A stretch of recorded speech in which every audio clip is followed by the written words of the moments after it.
ನಮಸ್ತೆ ವೀಕ್ಷಕರೇ, ಮೆಂಡು ನ್ಯೂಸ್ ನೆಟ್ವರ್ಕಿಗೆ ಸ್ವಾಗತ. ನಾನು ದಿವ್ಯಾ. ಇಂದಿನ ಪ್ರಮುಖ ಸುದ್ದಿಗಳನ್ನ ನೋಡೋಣ. 4ನೇ ಹಂತ ಚುನಾವಣೆ, ಶೇಕಡ 67ರಷ್ಟು ಮತದಾನ. ನಿನ್ನೆಯಷ್ಟೇ 10 ರಾಜ್ಯಗಳ 96 ಕ್ಷೇತ್ರಗಳಲ್ಲಿ ಮತದಾನ ನಡೆದಿತ್ತು.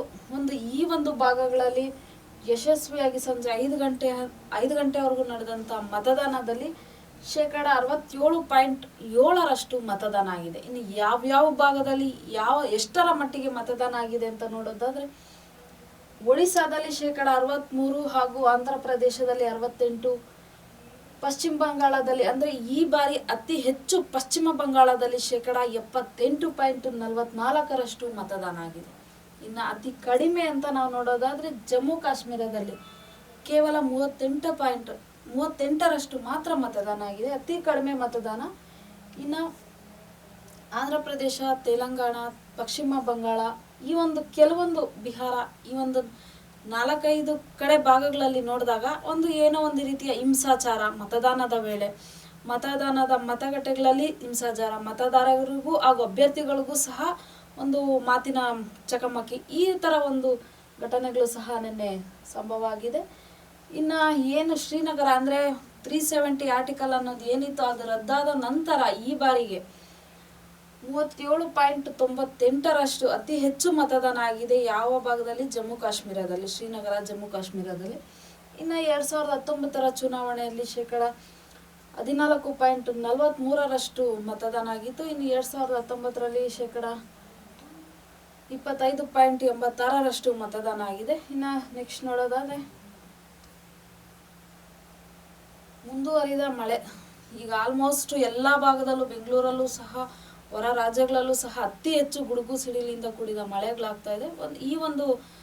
ನಿನ್ನೆ ಈ ಒಂದು ಮಳೆಗೆ ಅಂದ್ರೆ ಸಿಡಿಲಿಗೆ ಯಾದಗಿರಿ ಜಿಲ್ಲೆ ಶಹಾಪುರ ತಾಲೂಕಿನ ವಿಭೂತಿಹಳ್ಳಿಯಲ್ಲಿ ಬೆಳಗಿನ ಜಾವ ಸರಿಸುಮಾರು 7 ಗಂಟೆಗೆ ಸಿಡಿಲು ಬಡಿದು ಒಬ್ಬ ಯುವಕ ಅಂದ್ರೆ 22 ವರ್ಷದ ಗೋವಿಂದಪ್ಪ ಅನ್ನೋರು ಮೃತಪಟ್ಟಿದ್ದಾರೆ. ಇದರ ಜೊತೆಗೆ 7 ಕುರಿಗಳು ಸಹ ಸಾವಿಗೀಡಾಗಿದ್ದಾವೆ. ಆಲ್ಮೋಸ್ಟ್ ವೀಕ್ಷಕರೇ, ನಾವು ಲಾಸ್ಟ್ ಒಂದು ಎಪಿಸೋಡ್ ಅಲ್ಲೂ ಸಹ ಹೇಳಿದ್ವಿ, ಅಂದ್ರೆ ಗುಡುಗು ಮಿಂಚು ಆಗುವಂತಹ ಸಂದರ್ಭದಲ್ಲಿ, ಮಳೆಗಾಲದಲ್ಲಿ ಯಾವ ರೀತಿಯ ಜಾಗ್ರತೆ ಕ್ರಮ ವಹಿಸ್ಕೊಬೇಕು, ನಾವು ಯಾವ ರೀತಿ ಜಾಗೃತವಾಗಿ ಇರಬೇಕು ಅನ್ನೋದು.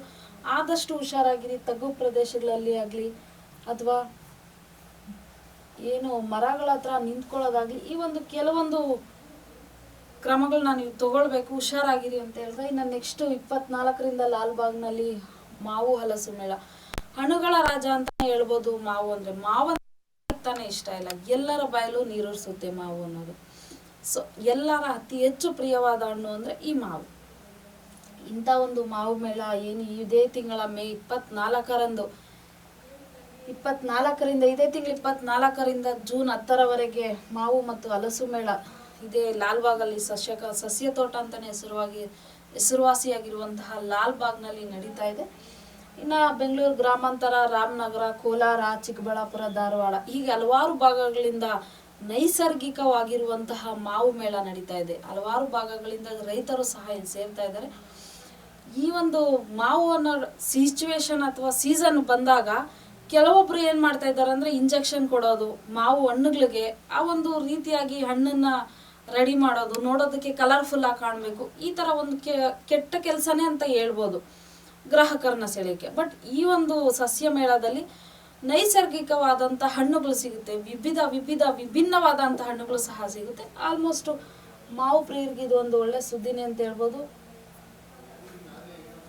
ವೀಕ್ಷಕರೇ, ನೆಕ್ಸ್ಟ್ ನೋಡೋದಾದ್ರೆ 5525 ಕಡೆ ನಿನ್ನೆ ಕಾನೂನು ಬಾಹಿರ ಅಂದ್ರೆ ಲೈಸೆನ್ಸ್ ಇಲ್ಲದೆ ಇರುವಂತಹ ಹೋಟೆಲ್, ಲಾಡ್ಜ್, ಕೆಲವೊಂದು ಬೇಕರಿ, ಟೀ ಶಾಪ್ಗಳು, ಈ ಲಾಡ್ಜ್ಗಳ ಮೇಲೆ ಸಹ ನಿನ್ನೆ ದಾಳಿಯಾಗಿದೆ.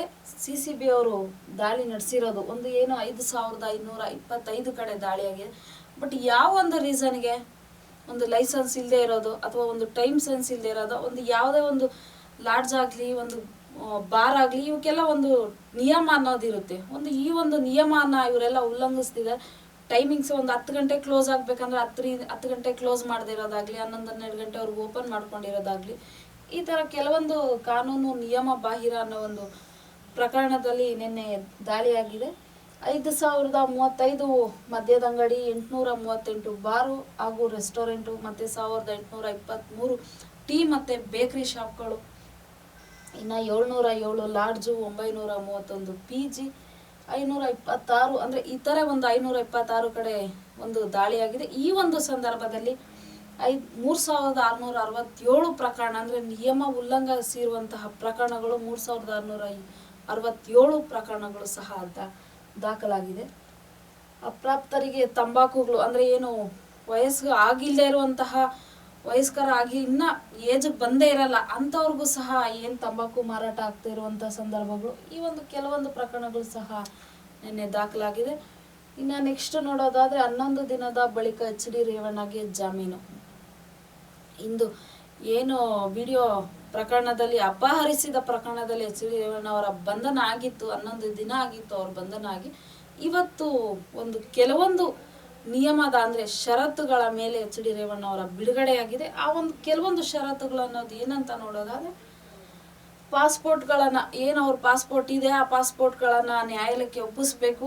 ಮತ್ತು ಯಾವುದೇ ನ್ಯಾಯಾಲಯದ ಒಪ್ಪಿಗೆ ಇಲ್ಲದೆ ಅಂದರೆ ನ್ಯಾಯಾಲಯದಿಂದ ಲಿಖಿತ ಒಪ್ಪಿಗೆ ಇಲ್ಲದೆ ಅಂದರೆ ಅನುಮತಿ ಇಲ್ಲದೆ ಯಾವುದೇ ಹೊರ ರಾಜ್ಯಕ್ಕೆ ಹೋಗುವಂತಿಲ್ಲ.